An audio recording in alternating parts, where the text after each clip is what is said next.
नमस्कार दोस्तों, कैसे हैं आप सब। मैं डॉक्टर सोनवीर सिंह राजकीय पॉलिटेक्निक जामशेदपुर मुजफ्फरनगर से चैनल में आपका स्वागत करता हूं। दोस्तों, ऑप्टिकल फाइबर कम्युनिकेशन विषय के अंतर्गत आज के सेशन में हम कनेक्टर, स्प्लाइसर एंड स्प्लिटर चैप्टर के अंतर्गत फाइबर स्प्लाइस का अध्ययन करेंगे। इससे पिछले सेशन में हमने connectors, different type of connectors and the structure of the connectors का अध्ययन किया था। आज हम देखेंगे कि फाइबर स्प्लाइसर क्या होते हैं, स्प्लाइसिंग क्या होती है, स्प्लाइस क्या होता है। तो जैसे हमने पिछले सेशन में पढ़ा था कि कनेक्टर और स्प्लाइसर में थोड़ा सा डिफरेंट है। कनेक्टर जो होता है वो एक टेम्परेरी जॉइंट होता है, यानी कनेक्टर, ये हम पिछले सेशन में, connector is a temporary joint, temporary joint of two optical fibre. ठीक है। बट अगर हम स्प्लाइस की बात करें तो splice is nothing, it's a permanent joint, permanent joint of two optical fibre. यानी कि हम जो कनेक्टर है वो वहां पर यूज करेंगे जहां पर हमें फाइबर को टेम्परेरी ज्वाइंट करना होता है और कभी कभी हमें उसे डिटैच करने की, डिस्कनेक्ट करने की भी आवश्यकता होती है। ठीक है। लेकिन जो स्प्लाइस है, स्प्लाइस एक तरह से दो ऑप्टिकल फाइबर को परमानेंट ज्वाइंट करने के लिए हम स्प्लाइसिंग टेक्निक्स का यूज करते हैं। और फाइबर को स्प्लाइस करना, फाइबर को ज्वाइंट करने को कहते हैं। और वो ज्वाइंट भी कैसा ज्वाइंट होता है? परमानेंट ज्वाइंट होता है। अब प्रश्न सबसे पहले ये होता है, why we need to the permanent joint. Optical fibre को हमें परमानेंट ज्वाइंट करने की आवश्यकता क्यों पड़ती है? क्योंकि ऑप्टिकल फाइबर केबल को जब हम सिग्नल को बहुत लॉन्ग डिस्टेंस तक कम्युनिकेशन कर रहे हैं तो हमें सिग्नल को बहुत लॉन्ग डिस्टेंस तक कम्युनिकेट करना होता है, कैरी करना होता है। तो हमें ऑप्टिकल फाइबर, क्योंकि हम मीडियम ऑप्टिकल फाइबर यूज करते हैं सिग्नल को ट्रांसमीटर से रिसीवर तक ले जाने के लिए, तो मीडियम में ऑप्टिकल फाइबर कई हजार किलोमीटर तक जो है वो उसकी लाइन जो है बिछाई जाती है। और जमीन के नीचे जो लाइन बिछाते हैं हम, वो लगभग उसकी जो डेप्थ है 1.5 टू 2 मीटर, इतनी डेप्थ में डेप्थ होती है आपकी ऑप्टिकल फाइबर केबल की। ठीक है, इतनी नीचे दबाई जाती है वो। तो जब उसे हम ऑलरेडी जमीन के नीचे ग्राउंड में लगभग 1.5 से 2 मीटर की गहराई पर हम उसे कर रहे हैं, तो ऐसी जगह पर हमें क्या है कि उस ऑप्टिकल फाइबर को ज्वाइंट करने के लिए हमें स्प्लाइसिंग की जरूरत पड़ती है। The splicing is a technique जिसके द्वारा स्प्लाइस किया जाता है, यानी एक स्प्लाइस का मतलब एक ज्वाइंट किया जाता है। तो स्प्लाइसिंग जो टेक्निक है, that is use to permanently joint the optical fibre. ठीक है। तो इसकी जो आवश्यकता है वो जनरली प्लांट में, जब प्लांट में आप काम करते हैं, प्लांट है, बिल्डिंग है, टेलीफोन एक्सचेंज है, इन सब के जो बाहर जो काम होता है, ठीक है, बाहर होती है, नहीं किसी बिल्डिंग के बाहर, क्योंकि बिल्डिंग तक लाने के लिए जो हम केबल को ला रहे हैं ऑप्टिकल फाइबर को, तो जमीन के अंदर अंडरग्राउंड में आती है वो, तो हमें उसको ज्वाइंट करने के लिए इसका प्रयोग किया जाता है। ठीक है। केबल की जो लेंथ है वो 5 से 10 किलोमीटर तक भी हो सकती है। ठीक है। तो उसको हम केबल को जो है ज्वाइंट करने के लिए और टर्मिनेट करने के लिए, यानी एक केबल को दूसरी केबल पर जब हम टर्मिनेट करते हैं तो वहां पर हम स्प्लाइसिंग का यूज करते हैं। ठीक है। और इसके अलावा भी स्प्लाइसिंग का जो रीजन है दूसरा ये है, कभी कभी कोई भी जो रूट है, किसी रास्ते की, ऑप्टिकल फाइबर रूट है, मान लो कोई ऑप्टिकल फाइबर का रूट है, और उस ऑप्टिकल फाइबर के रूट में अगर कहीं कोई खुदाई का काम हो रहा है, आपने देखा होगा अक्सर करके रोडों पर जो है खुदाई का काम होता रहता है, वहां कुछ ना कुछ काम चलता रहता है, तो उस दौरान बहुत सी केबल्स जो है वो कट जाती हैं। ठीक है। तो अगर कोई केबल खुदाई के दौरान कोई अन्य काम कोई हो रहा है, उसमें कोई ऑप्टिकल फाइबर की केबल में कट लग जाता है, तो उस केबल को भी हमें ज्वाइंट करने के लिए उसे स्प्लाइसिंग की आवश्यकता पड़ती है। तो इसका मतलब यह है कि हमें अगर कोई परमानेंट ज्वाइंट करना है तो हम स्प्लाइस का यूज करते हैं। स्प्लाइसिंग, टाइप ऑफ स्प्लाइसिंग की अगर हम बात करें तो टाइप ऑफ स्प्लाइस दो तरह की होती है, यानी किसी भी ऑप्टिकल फाइबर को दो तरीके से हम परमानेंट ज्वाइंट कर सकते हैं। पहला क्या है? Fusion. First technique is fusion splicing. और सेकंड है mechanical splicing. Second is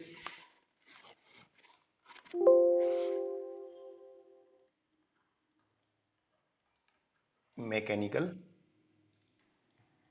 splicing.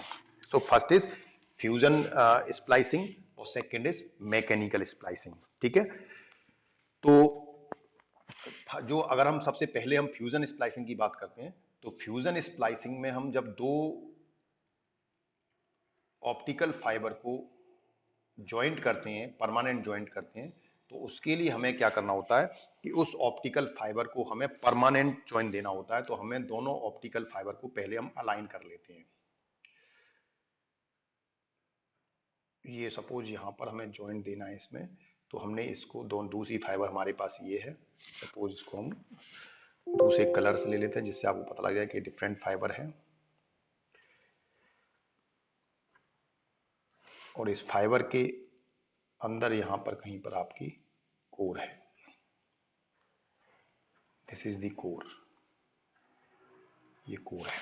ठीक है, तो यहां पर हमें जनरली ये हमारा जॉइंट है, यहां पर दिस इज द जॉइंट जहां पर हमें इन दो फाइबर को ज्वाइंट करना है। This is first fibre, this is second fibre, दोनों फाइबर को हमें ज्वाइंट करना है। तो ये हमारा ज्वाइंट हो गया, ये फाइबर की कोर हो गई, this is the fibre core, ये कोर है, दिस इज फाइबर कोर, और ये फाइबर की क्लैडिंग है, ये जो दिख रही है आपकी क्लैडिंग है, दिस इज दी क्लैडिंग। ठीक है, तो इसमें क्या करते हैं हम, जनरली दोनों ऑप्टिकल फाइबर को जब हमें स्प्लाइस करना होता है, तो दोनों की फाइबर को हम एक तरह से तो एक सीध में अलाइन कर लेते हैं, यानी दोनों के जो एक्सिस हैं, कोर का जो एक्सिस है और क्लैडिंग का एक्सिस है, वो दोनों एक दूसरे से मैच कर जाएं। ठीक है, ठीक है, और देन उसके बाद हम क्या करते हैं कि उसके बाद हम इस पे एक इलेक्ट्रिकल आर्क प्रोड्यूस करते हैं, उसके बाद हम इस पे एक इलेक्ट्रिक आर्क प्रोड्यूस करते हैं, that is called electric arc, जो इसको फ्यूजन करता है। फ्यूजन करने का मतलब है कि जो गिलास का हमारा जो ऑप्टिकल कोर है, उस कोर को पहले वो मेल्ट होती है गिलास, ठीक है, और मेल्ट होके दोनों का मटेरियल मिक्स हो जाता है, और फिर वो ड्राई होता है। उसके बाद जब सूख जाता है तो वो हम वहां पर जो है वो एक जॉइंट बन जाता है। देन दोनों ग्लास मटेरियल जो है मेल्ट होकर एक आर्क के माध्यम से दोनों को ज्वाइंट किया जाता है। ठीक है, इसका इस फ्यूजन की स्प्लाइसिंग की जो टेक्निक है, इसमें जो जॉइंट लॉस है वो सबसे कम होता है। ठीक है, लगभग 0.1 डीबी से भी कम इसमें इंजर्सन लॉस होता है, 0.1 डीबी, 0.1 डीबी से भी कम जो है वो इंजर्सन लॉस होता है इसमें, यानी जॉइंट पर जो लॉस है वो बहुत कम होता है। तो ये कहलाती है हमारी technique splicing, this is the called as a fusion techniques. ठीक है, उसके बाद नेक्स्ट आती है आपकी mechanical splicing, that is next is a mechanical splicing. Mechanical splicing में हम क्या करते हैं कि इसमें जो आपकी फ्यूजन स्प्लाइसिंग है उसका ज्यादातर प्रयोग जो है वो सिंगल मोड फाइबर के लिए यूज होता है, लेकिन जो सेकेंड टाइप की जो स्प्लाइसिंग है that is called mechanical splicing,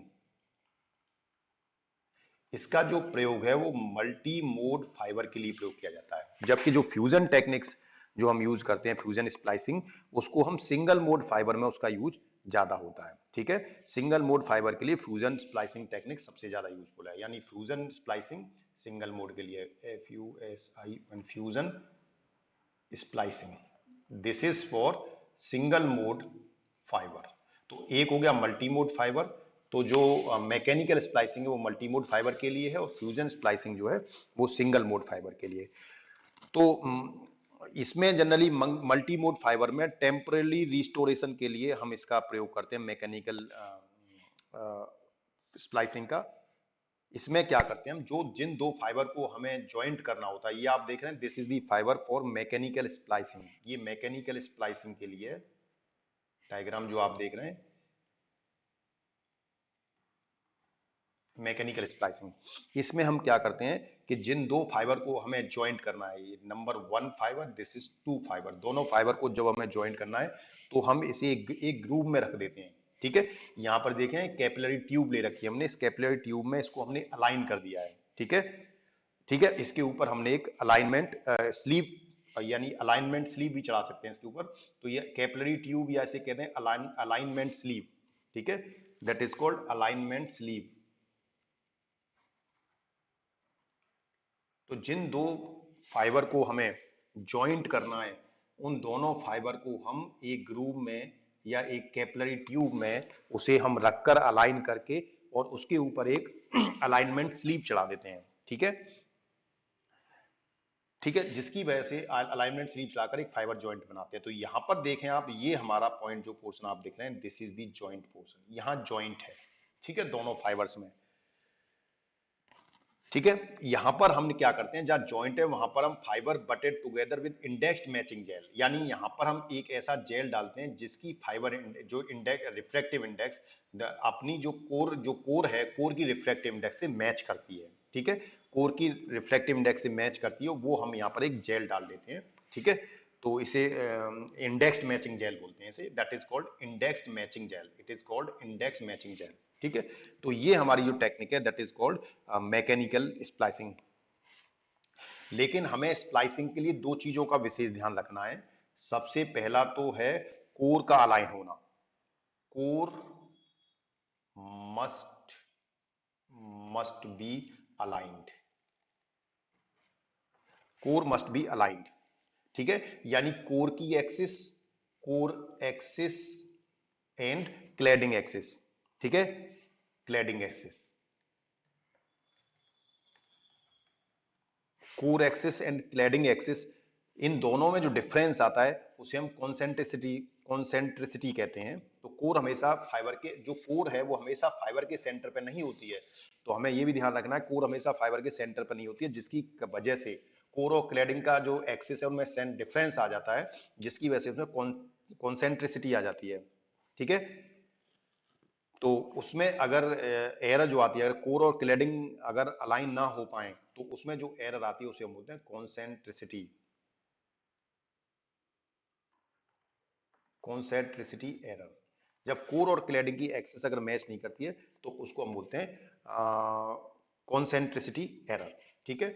तो ये हमें ध्यान रखना है। तो कोई भी, जब भी हमें किसी ऑप्टिकल फाइबर को ज्वाइंट करना है, स्प्लाइस करना है, स्प्लाइसिंग करनी है उसकी, तो हमें सबसे पहले ये रिक्वायरमेंट है कि दोनों जो ऑप्टिकल फाइबर हैं उनकी कोर की एक्सिस अलाइंड हो, ठीक है, दोनों एक ही सीध में होनी चाहिए, तभी हम उसमें फ्यूजन या जो भी हम इंडेक्स मैचिंग जेल टेक्निक करके यूज करके, यानी मैकेनिकल स्प्लाइसिंग कर रहे हैं या हम इलेक्ट्रिकल स्पाइसिंग या फ्यूजन स्पाइसिंग कर रहे हैं, दोनों में ही हमें इसका विशेष ध्यान रखना है, इन दोनों मेथड का, तभी इन दोनों कारण का, तभी हम उसे फ्यूजन कर सकते हैं।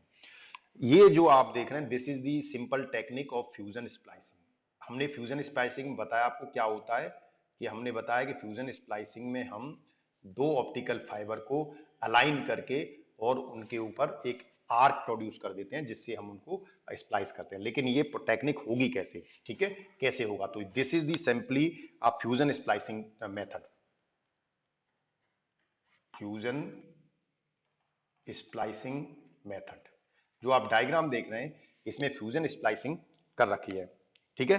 तो इसमें जनरली क्या है, पहले तो हम जो जो भी फाइबर हमें जॉइंट करनी है या स्प्लाइस करना है, तो हम सबसे पहले प्रत्येक फाइबर की जो प्राइमरी कोटिंग है उसे हम उतार देते हैं, उतार कर उसे साफ कर देते हैं। यहाँ पर जो आप देखेंगे कि इसमें primary coating stripped back to exposed cladding, यानी कि यहाँ पर ये जो आप देख रहे हैं, इस पे हमने पहले स्टेप में क्या किया है, फर्स्ट स्टेप जो देखें हमने इसकी कोटिंग, जो फर्स्ट स्टेप में हमने इसकी प्राइमरी कोटिंग को हटा दिया है, ठीक है, प्राइमरी कोटिंग को साफ कर दिया है, और उसके पश्चात इसे हमने क्लीव किया है, ठीक है, इसको क्लीव कर दिया है, ठीक है। यानी क्लीव करने का मतलब फाइबर के सिरे को 90 डिग्री पर काटा जाना, यानी फाइबर अगर आपकी है, सपोज ये फाइबर है, तो इसको हमें एकदम 90 डिग्री के एंगल पे कट करना है। ऐसा ना हो, एक कट ऐसा भी होता है कि हमने इसको कुछ इस तरह से कट कर दिया, हमें इसे 90 डिग्री के एंगल पर कट करना है, इसको बोलते हैं 90 degree cleave, this is called 90 degree cleave. तो पहला जो हमारा मेथड था कि हमने हर एक फाइबर जिसको भी हमें स्प्लाइस करना है उसकी हमने प्राइमरी कोटिंग को हटा दिया और उसके एक एंड को स्क्वायर शेप में 90 डिग्री पर क्लीव कर दिया, ठीक है। उसके बाद हमने दूसरे स्टेप में हम क्या करते हैं, इन फाइबर के दोनों एंड को एक दूसरे से कुछ दूरी पर हम इसे अलाइन कर देते हैं, कुछ मिलीमीटर की दूरी पर, सम मिलीमीटर, कुछ मिलीमीटर की दूरी पर हम इसे अलाइन कर देते हैं, और उसके लिए हम इसके होल्डिंग क्लैंप का प्रयोग करते हैं। ठीक है, तो दूसरे मेथड में हमने क्या किया कि जो भी ऑप्टिकल फाइबर जिसे हमने प्राइमरी कोटिंग हटा दी थी, उसके बाद हमने उसके एंड्स को 90 डिग्री पे क्लीव कर दिया था, स्क्वायर क्लीव कहते हैं जिसे, या 90 डिग्री पर काटना कहते हैं। 90 डिग्री पर काटकर हमने फिर दोनों ऑप्टिकल फाइबर को होल्डिंग क्लैंप के माध्यम से अलाइन कर दिया। ठीक है, क्लैंप करके, इस क्लैंप के माध्यम से क्लैंप क्या करेगी, इस ऑप्टिकल फाइबर को पकड़ लेगी। ठीक है, इसे इसे हिलने नहीं देगी, एक तरह से इसमें मूवमेंट नहीं हो पाएगा। तो इस ऑप्टिकल फाइबर को हम यहाँ पर अलाइन कर देते हैं और ग्रूव भी कर देते हैं इसको, ताकि फाइबर पहले से ही एक सीध में रखी जा सके। उसके बाद हम ऑप्टिकल फाइबर को जब हमने होल्डिंग क्लैंप के द्वारा होल्ड कर दिया और इसको सीध में लाए, देन दोबारा से हम इसका एक बार ऑल अलाइनमेंट चेक कर लेते हैं, और इस ऑप्टिकल फाइबर को हम थर्ड स्टेप में और नजदीक लेकर आते हैं। ठीक है, मोर क्लोज, मोर क्लोजर। ठीक है, हमने पहले बताया कुछ की दूरी पर, अब हम इसे और पास में ले आते हैं। जब अलाइनमेंट हमारा एकदम प्रॉपर हो जाए, ठीक है, तो उसके द्वारा हम इलेक्ट्रोड के माध्यम से, ये जो हम देख रहे हैं ये इलेक्ट्रोड के माध्यम से फिर हम इसमें आर्क प्रोड्यूस करते हैं, इलेक्ट्रिक आर्क प्रोड्यूस करते हैं। ठीक है, ये हमारा मेन टेक्निक है, जिसके माध्यम जब आर्क प्रोड्यूस हो जाएगा तो जो ऑप्टिकल फाइबर के जो एंड हैं ये मेल्ट होंगे, मेल्ट होने के बाद ये इन दोनों का मटेरियल जो ग्लास है वो एक दूसरे में मिक्स हो जाएगा और ये ज्वाइंट हो जाएंगे। जैसे आपने वेल्डिंग होते हुए देखा होगा, किसी लोहे के पीस को जब हम किसी लोहे के पीस पे जब वेल्ड करते हैं तो हम उसमें यही करते हैं, आर्क के द्वारा ही हम उसको गर्म करके और मेल्ट करके उसको हम उसमें ज्वाइंट करते हैं। तो वही टेक्निक यहाँ पर अपनाई जाती है। इसमें जो फ्यूजन स्प्लाइसिंग है, इसमें दो चीजें हमें बहुत इंपॉर्टेंट हैं। पहला है फाइबर का alignment, first is fibre alignment,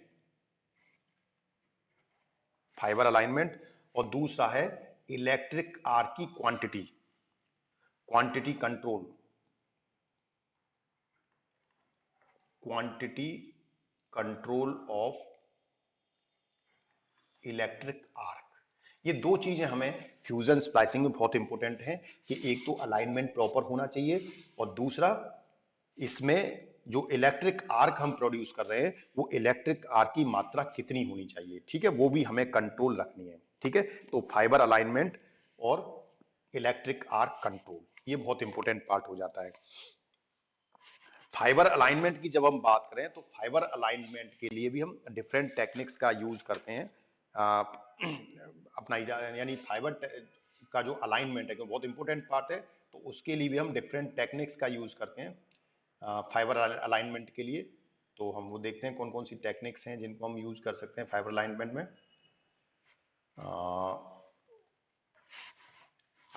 तो तो पहला जो हमारा इसमें फाइबर अलाइनमेंट के लिए टेक्निक है, that is fibre alignment, fibre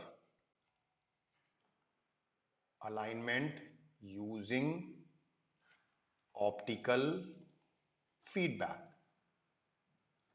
optical feedback, यानी कि हम ऑप्टिकल फीडबैक का यूज करके, क्योंकि अब हमें अलाइनमेंट हमारे लिए बहुत इंपॉर्टेंट हो जाता है, तो कोई ना कोई प्रोसीजर हम इसके लिए जरूर यूज करते हैं जिसके माध्यम से हम इसको अलाइन करते हैं। तो ऑप्टिकल फीडबैक के माध्यम से हम इसको अलाइन करते हैं।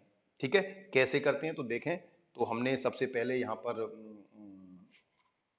दो क्लैंप के ब्लॉक ले लिए, ये दो क्लैंप के ब्लॉक लिए हमने। ठीक है, इन दो क्लैंप के ब्लॉक पर हमने यहां पर एक ऑप्टिकल फाइबर केबल ले लिया, जिसको हमें स्प्लाइस करना है, इसको हमें स्प्लाइस करना है।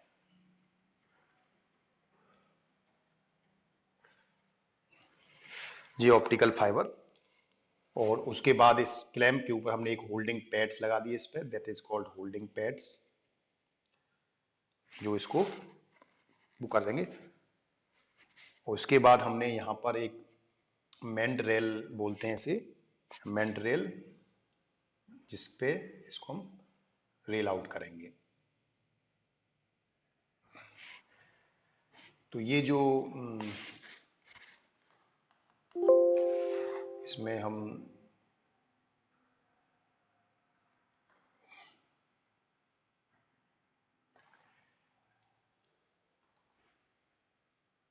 ये स्प्लाइसिंग की ऑप्टिकल फाइबर टेक्निक हम यूज ऑप्टिकल फीडबैक टेक्निक हम यूज कर रहे हैं। ये हमने ऑप्टिकल फाइबर लगा दिया, इसको हम बोलते हैं मैंड्रेल। ये भी that is called mandrel.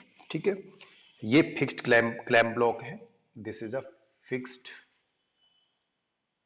Clamp block और ये मूवेबल है, यानी जो हमने दो क्लैंप लिए हैं उन दो क्लैंप में एक क्लैंप फिक्स है और एक मूवेबल है, और दोनों क्लैंप के ऊपर हमने होल्डिंग पैड लगा रखा है, होल्डिंग पैड। फाइन। देन ये आपकी फाइबर है जो ब्लैक कलर में आपको दिखाई दे रही है। देन हमने यहां पर एक पिन फोटोडायोड यूज किया है, that is pin photodiode, that is called pin photodiode. और यहां पर हमने लेजर यूज किया हुआ है, दिस इज द लेजर, जिससे हमें लाइट निकलेगी। ठीक है, लेजर, ये लेजर है यहाँ पर, ये फोटो डायोड है जो डिटेक्ट करेगा लाइट को, लाइट का डिटेक्टर है। ठीक है, तो यहां हमने इसको यूज किया हुआ है। तो सबसे पहले हम कैसे करेंगे इसको, ऑप्टिकल अलाइनमेंट कर रहे हैं तो सबसे पहले तो तरीका वही है कि इसकी प्राइमरी कोटिंग को हटा देंगे हम। ठीक है, और कई सेंटीमीटर तक हम इस पे से कोटिंग हटा के केवल ऑप्टिकल फाइबर की जो कोर है उस कोर को हम साफ कर लेते हैं, और सिरे जो हैं हम सिरे को 90 डिग्री क्लीव कर लेते हैं। क्लीव, या इसे आप कह सकते हैं 90 डिग्री क्लीव करना का मतलब कट करना। ठीक है, उसको कट करना, 90 डिग्री पे क्लीव करना, या स्क्वायर कट भी बोल सकते हैं, स्क्वायर क्लीव। तो सबसे पहला स्टेप तो यही है कि हम उसको वैसे ऑप्टिकल फाइबर केबल से हम ऑप्टिकल क्लैडिंग को हटा के साफ करके उसे क्लीव कर लेते हैं। ठीक है, उसके बाद हम उसको ऑप्टिकल फाइबर को फ्यूजन स्प्लाइसर की जो मशीन होती है उस मशीन पर हम उसको रख देते हैं। ठीक है, और क्लैंप के माध्यम से हम उनको क्लैंप के माध्यम से दोनों को क्लैंप के माध्यम से टाइट कर देते हैं। ठीक है, और उसके बाद मैंड्रेल की सहायता से हम इसको जनरली क्या है मोड़ते हैं, दोनों तरफ लगे एक एक मैंड्रेल की सहायता से हम इसको मोड़ते हैं फाइबर के सिरों को। ठीक है, इसकी सहायता से, ये मैंड्रेल लगे हुए इसकी सहायता से हम इसे मोड़ते हैं, जिससे इसका अलाइनमेंट होता है। ठीक है, और दूसरा क्या है कि जब हम इसे मोड़ रहे हैं इसे मैंड्रेल से, और तो हमने लेजर के माध्यम से एक सिरे पर लाइट डाला है और डिटेक्टर के माध्यम से दूसरे सिरे पर लाइट हम डिटेक्ट कर रहे हैं, जिसके माध्यम से हम इसे जो भी हमारी फाइबर है, ठीक है, उसके में हम एक फाइबर से दूसरे फाइबर में लाइट को प्रवेश कराते हैं। ठीक है, और उसे फोटो डिटेक्टर की सहायता से दूसरे सिरे पर हम उसे उसकी तीव्रता को माप लेते हैं। इससे हमें इसके अलाइनमेंट का पता लग जाता है। फाइबर अलाइनमेंट हमें कैसे पता लगेगा कि हम लाइट के माध्यम से उसे पता कर लेते हैं। एक तरफ हमने लेजर लगा दिया, सोर्स लगा दिया लाइट का, एक तरफ डिटेक्टर लगा दिया, और अब क्या है जब ये लाइट प्रॉपर जाने लगे तो मूवेबल क्लैंप के माध्यम से हम इसको क्लैंप के माध्यम से ऑप्टिकल फाइबर को दूसरी फाइबर के और नजदीक लेकर आते हैं। ठीक है, इस तरह से हम इसके एक्सिस को दोनों को अलाइन कर लेते हो। अलाइन करने के बाद इस पे हम एक इलेक्ट्रिक आर्क लगा देते हैं। इलेक्ट्रिक आर्क लगाने के लिए एक मशीन होती है जिसे स्प्लाइसर बोलते हैं, जिसकी कॉस्ट लगभग 2 लाख के आसपास। ये देखें आप, ये यहाँ डायग्राम में आपको दिख रही है, ये आपकी स्प्लाइसिंग मशीन है। इस स्प्लाइसिंग मशीन में ये आपके दो क्लैंप हैं जिनमें ये ऑप्टिकल फाइबर को हमने क्लैंप किया हुआ है। ठीक है, और यहाँ से इस पे से फर्स्ट स्टेप में आपने प्राइमरी कोटिंग इसकी हटा दी है और इसको क्लैंप किया। क्लैंप करने के बाद हम इसमें ये जो क्लैंप है इसमें एक फिक्स रहता है, एक मूवेबल रहता है। मूवेबल के माध्यम से आप इस ऑप्टिकल फाइबर की कोर को एक दूसरे के नजदीक ला सकते हैं। देन और ये जो आपको दिख रहे हैं ये दोनों क्या है, इलेक्ट्रोड है, ये इलेक्ट्रोड है। इलेक्ट्रोड के माध्यम से हम यहाँ पर आर्क प्रोड्यूस करते हैं। तो ये एक स्प्लाइसिंग मशीन है, काफी कॉस्टली मशीन होती है, लगभग 1.5 से 2 लाख रुपए की कॉस्ट होती है इस मशीन की। तो ये हमारा जो है इसके द्वारा हम अलाइनमेंट कर लेते हैं, तो जो ऑप्टिकल अलाइनमेंट है, ऑप्टिकल अलाइनमेंट करने के बाद हम इसके बाद इसकी स्प्लाइसिंग कर देते हैं। दूसरा जो मेथड होता है, ये पहला मेथड था fibre alignment using optical fibre sorry optical feedback. Optical feedback में क्या कह रहे हैं हम, क्योंकि हमने एक तरफ से लाइट इसमें इनपुट में दी है, दूसरी तरफ से लाइट को डिटेक्ट कर रहे हैं, तो ऑप्टिकल फीडबैक के माध्यम से हम इसको देख रहे हैं कि इसमें अलाइनमेंट किस तरह से। दूसरा जो अलाइनमेंट का तरीका होता है, fibre alignment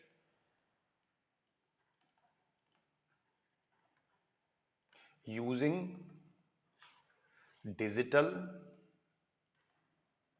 image processing. Digital image processing के माध्यम से हम दूसरे तरीके से इसको अलाइन कर सकते हैं, ठीक है। तो इसमें हम क्या करते हैं जनरली कि जो ऑप्टिकल फाइबर के जो हमने दो सिरे जिनको हम अलाइन कर रहे हैं, उनको हम मैग्नीफाइड करके, ठीक है, आकार में उसको मैग्नीफाइड करके, यानी उसके आकार को और बड़ा करके, क्योंकि बहुत छोटा टाइप होता है तो उसको हम मैग्नीफाई कर लेते हैं, मैग्नीफाइड इमेज को हम इसको देखते हैं। तो हम मैग्नीफाइड के द्वारा मैग्नीफाइड जो इमेज है इसकी, उसको हम देखते हैं, और इसके द्वारा हम फाइबर के जो सिरे हैं उनको मैग्नीफाई करके हम देख लेते हैं, ठीक है। उसकी साफ सफाई प्रॉपर हुई है कि नहीं हुई है, स्क्वायर क्लीव्ड हुआ है कि नहीं हुआ है, इसकी भी जांच कर लेते हैं, ठीक है।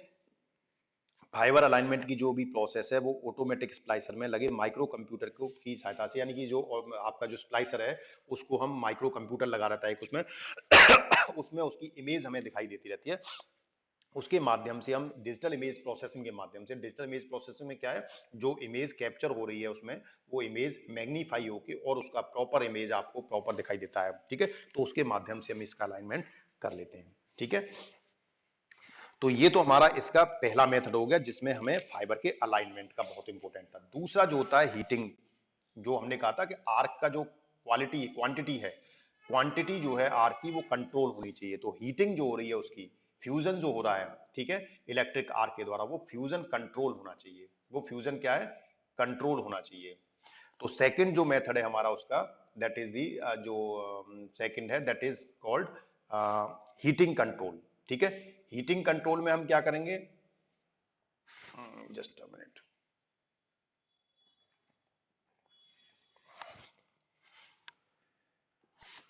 तो हमें दूसरा जो मेथड था उसमें, जिसमें कि हमें जो आपका फ्यूजन हो रहा था इलेक्ट्रिक आर्क, उसमें हमें उस आर्क को कंट्रोल करना है कि उसकी क्वांटिटी ज्यादा ना हो जाए, ठीक है, हीटिंग कंट्रोल। तो हमें क्योंकि दोनों फाइबर को, ऑप्टिकल फाइबर को अच्छे से जोड़ना है, तो जोड़ने के लिए हमें इलेक्ट्रिक आर्क प्रोड्यूस करना है। तो इलेक्ट्रिक आर्क इस तरह का होना चाहिए जिससे कि जो भी ऑप्टिकल फाइबर मटेरियल है वो प्रॉपर मेल्ट हो जाए, ठीक है, और दोनों ग्लास जो है वो एक दूसरे से मिक्स हो जाएं, ठीक है। इसमें हमें ये चीज का ध्यान देना है कि उसकी जो लेयर है आपके ऑप्टिकल फाइबर की, वो गर्म होने के बाद जुड़ती है, इसीलिए वो प्रॉपरली जो है वो अच्छी तरह से मिक्स हो जाए, ठीक है। उसमें हमें फाइबर की मैकेनिकल प्रॉपर्टीज हैं वो वक्तों के संग जो जॉइंट है उसमें बहुत अच्छी नहीं होती है। तो हमें फाइबर की जो हम ऑप्टिकल जॉइंट लगा रहे हैं उसको हमें स्ट्रेंथन प्रोवाइड करने के लिए, मैकेनिकल ताकत प्रोवाइड करने के लिए हमें उसमें एक स्लीव चढ़ा देते हैं, ठीक है। जिससे क्या है, एक मेटल जिसमें जिसमें एक मेटल रॉड लगी होती है, इस जो स्लीव हम चढ़ाते हैं उसे जॉइंट है उस पर चढ़ाने के बाद हल्का गर्म कर देते हैं, ठीक है, जिससे कि जो स्लीव है वो जो जो आपकी फाइबर है उसे ठीक तरह से पकड़ कर ले, ठीक है। तो हमें ये हीटिंग कंट्रोल ध्यान से रखना पड़ता है, ध्यान से करना होता है, जिससे उसकी प्रॉपर जो है उसकी जॉइंट हो पाए।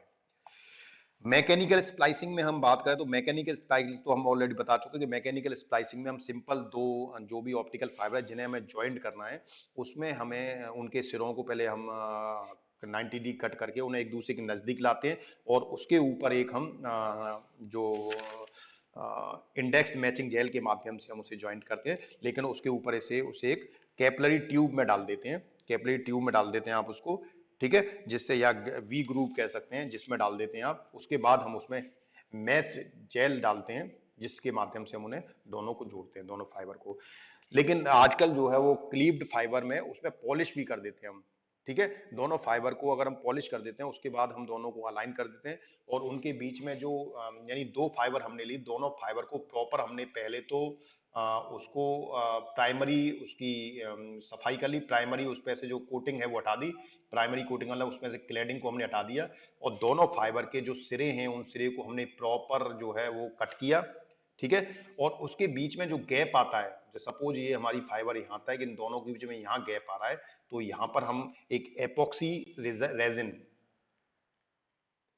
जिसे हम मैचिंग जेल बोलते हैं, वो भर देते हैं, ठीक है। और ये ध्यान रखना है कि जो एपॉक्सी रेजिन कर रहे हैं, इसकी रिफ्रैक्टिव इंडेक्स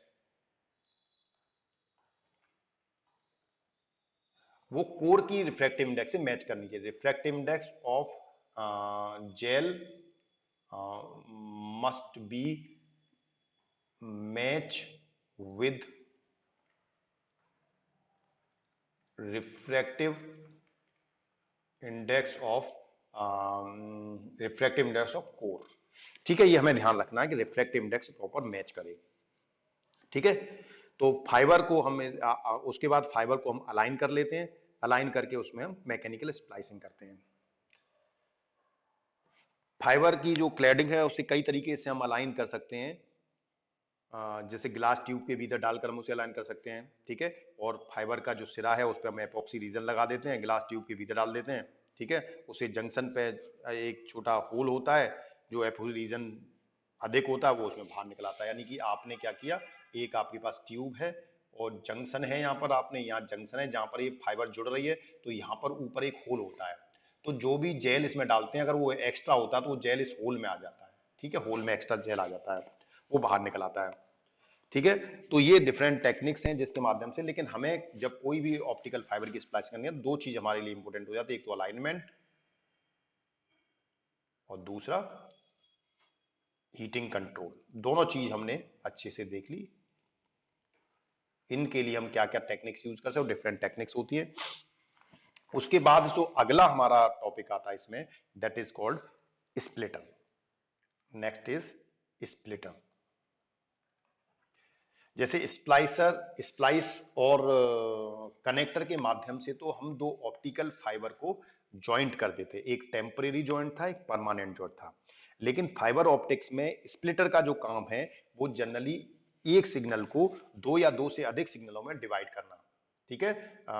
यानी कि एक सिग्नल को हमें, अगर एक सिग्नल है तो एक या एक से ज्यादा सिग्नल में हमें डिवाइड करना होता है, तो ये कहलाता है स्प्लिटर, ठीक है। तो हम ये कहते हैं कि स्प्लिटर का काम है किसी ऑप्टिकल फाइबर सिग्नल को एक से ज्यादा पार्ट में डिवाइड कर देना। जैसे सपोज मेरे पास कोई एक स्प्लिटर है, स्प्लिटर, और सपोज ये 1/4 का स्प्लिटर है, तो इसमें आप एक सिग्नल देंगे, एक इनपुट देंगे, और it will give you 4 output. ये 4 आउटपुट आपको देगा, यानी एक ही सिग्नल को 4 पार्ट में ये आपको डिवाइड कर देगा, O1, O2, O3, O4, ठीक है। I1 आपने इसमें इनपुट किया, तो ये जो काम है ये जनरली स्प्लिटर का काम है, ठीक है। स्प्लिटर भी आपके पास में जनरली हम बात करें तो हमारे पास जो स्प्लिटर है दो प्रकार के होते हैं। एक तो होता है fused Bionic taped, fused Bionic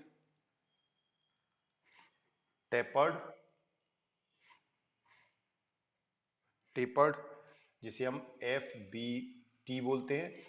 और दूसरा होता है सेकंड टाइप का, फर्स्ट तो हमारे पास ये स्प्लिटर हो गया, दूसरा स्प्लिटर होता है प्लेनर लाइट वेव सर्किट, इसे हम बोलते हैं PLC। ये हमारे पास दो तरह के स्प्लिटर होते हैं, जिसमें आप एक यहां स्क्रीन पर देख रहे हैं, ये हमारे पास फर्स्ट टाइप का है, दैट इज FBT। इसे हम बोलते हैं fused biconic tapered, fused biconic tapered splitter, ठीक है। तो यहां से हम देखें, इस मेथड में हम क्या करते हैं, दो फाइबर को एक साथ रख के, हमने दो फाइबर लिए हैं, देखे दिख रहे हैं, ये दो फाइबर लिए, दोनों फाइबर को एक साथ रख के गर्म करके हम फ्यूज कर देते हैं, ठीक है। एक जॉइंट पर फ्यूज कर दिया जाता है, ठीक है। और इस जो भी असेंबली बनती है उसे खींचकर हम बाइकोनिक टेपर संरचना दे देते हैं। यानी हमने क्या किया, दो ऑप्टिकल फाइबर लिए, सपोज हमारे पास दो ऑप्टिकल फाइबर हैं, और दोनों ऑप्टिकल फाइबर को हमने पहले एक दूसरे के नजदीक रखा, और जब इसे हीटिंग मेथड के द्वारा जब इसे हमने फ्यूज किया, जॉइंट पर यहां पर फ्यूज कर दिया, और फ्यूज करने के बाद हमने इसमें टेपर्ड प्रोवाइड कर दिया, तो इसका जो वो स्ट्रक्चर है वो कुछ इस तरह का बनता है, ठीक है। तो असेंबली को हम खींचकर बाइकोनिक टेपर्ड की संरचना दे देते हैं और 3 पोर्ट बनाने के लिए हम इसमें एक इनपुट फाइबर को निकाल देते हैं। ठीक है, तो ये हमारे पास एक इनपुट फाइबर दिख रही है आपको, ये इनपुट फाइबर है नंबर 1 पर। और इसके बाद आपके पास जो जो FBT टेक्नोलॉजी है, फ्यूज बाइकोनिक टेपर्ड द्वारा 1/2, 1/4, 1/8 तक की संरचना वाले स्प्लिटर बनाए जा सकते हैं। यानी इसमें हम 1/2, ठीक है, और 1/4 और 1/8, यानी हम एक इनपुट दे रहे हैं, 2 आउटपुट मिल रहे हैं, एक इनपुट दे रहे हैं, 4 आउटपुट मिल रहे हैं, और एक इनपुट दे रहे हैं, 8 आउटपुट मिल रहे हैं। इस तरह की संरचना हम इसमें बना सकते हैं। ठीक है, तो ये बाइकोनिक टेपर्ड है। तो इसमें देखें आप, तो यहाँ इनपुट 1 पे दे रहे हैं और आप ये 2 है, 2 पे आपको कुछ नहीं मिलेगा, और 3 और 4 पे आपको आउटपुट मिल रहा है। तो ये आउटपुट है आपका, दिस इज दी आउटपुट, ये हमारा इनपुट है। तो आपने देखिए यहां से वेव दी आपने, इससे ये वेव आपको दिख रही है, यहां से चलती हुई वेव जा रही है, और यहां पर आकर यहां से वेव आपकी 2 पार्ट में डिवाइड हुई। एक तो ये आपकी 3 पॉइंट पर चली गई और एक आपकी 4 पर चली गई। तो इस तरह से इसने क्या किया, एक सिग्नल को 2 पार्ट में स्प्लिट कर दिया। तो आप एक सिग्नल को 2 में कर सकते हैं, या एक को 4 में कर सकते हैं, एक को 8 में कर सकते हैं। ये हमारे पास इस तरह से हम इसके स्प्लिटर बना सकते हैं। दूसरा जो स्प्लिटर होता है इसमें, that is called planar light wave circuit. ठीक है, तो ये प्लेनर लाइट वेव स्प्लिटर जो है वो सबसे ज्यादा मोस्टली यूज होता है। PLC, PLC is mostly mostly mostly used, mostly used, ठीक है, सबसे ज्यादा, क्योंकि इसके द्वारा आप 1 to 16, ठीक है, और 1 to 13, 1 to 32, यानी एक इनपुट देंगे 16 आउटपुट मिलेंगे, एक इनपुट देंगे 32 आउटपुट मिलेंगे। यानी कि इसकी तो जो रेस्ट्रिक्शन है, लिमिट है, वो 8 आउटपुट तक है।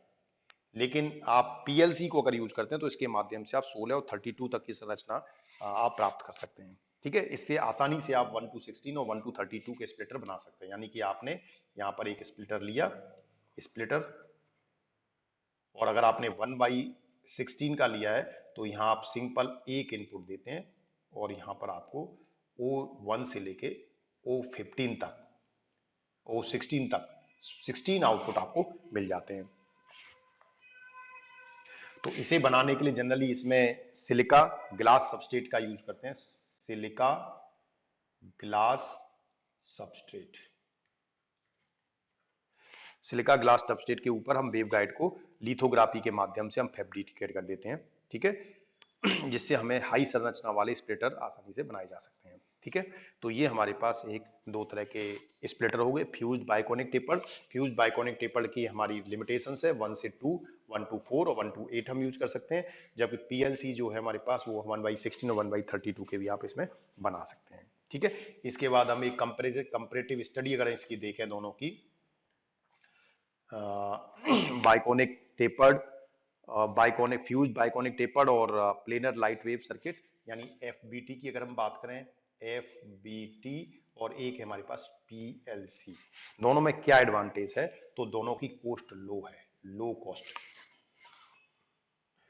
दैट इज लो कॉस्ट, इसकी भी कॉस्ट लो है। तो दोनों cost of point of view से दोनों ही अच्छे हैं।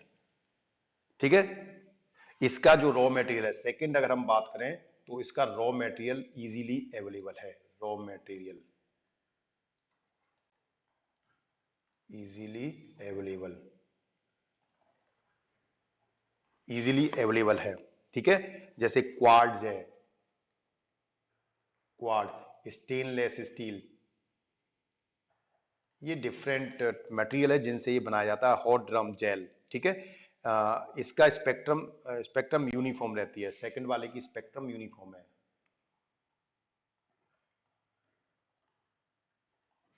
स्पेक्ट्रम यूनिफॉर्म है। ठीक है, और अगर हम तीसरा जो एडवांटेज देखें इसकी, तो स्प्लिटिंग रेशियो हम इसका कम या ज्यादा कर सकते हैं। Splitting ratio can be varied, यानी स्प्लिट करने का जो रेशियो है, कौन सी वेव कितने रेशियो में स्प्लिट करेगी, इसको भी आप वेरी कर सकते हैं। ठीक है, इसका जो साइज है वो कॉम्पैक्ट साइज है, जो आपका पीएलसी है, compact size and small volume. Small volume. ये तो हम इसके एडवांटेज हो गए। अब हम डिसएडवांटेज की बात करें, डिसएडवांटेजेस। तो डिसएडवांटेज में इसकी अगर एफबीटी की बात करते हैं तो डिपेंड ऑन वेवलेंथ, ये वेवलेंथ पर निर्भर करता है। इसकी जो लॉसेस हैं, losses depend on wavelength, losses depends on wavelength, ठीक है। और इसकी जो पीएलसी है, it will not depends upon transmitting wavelength, वो ट्रांसमिटिंग वेवलेंथ पर निर्भर नहीं करते।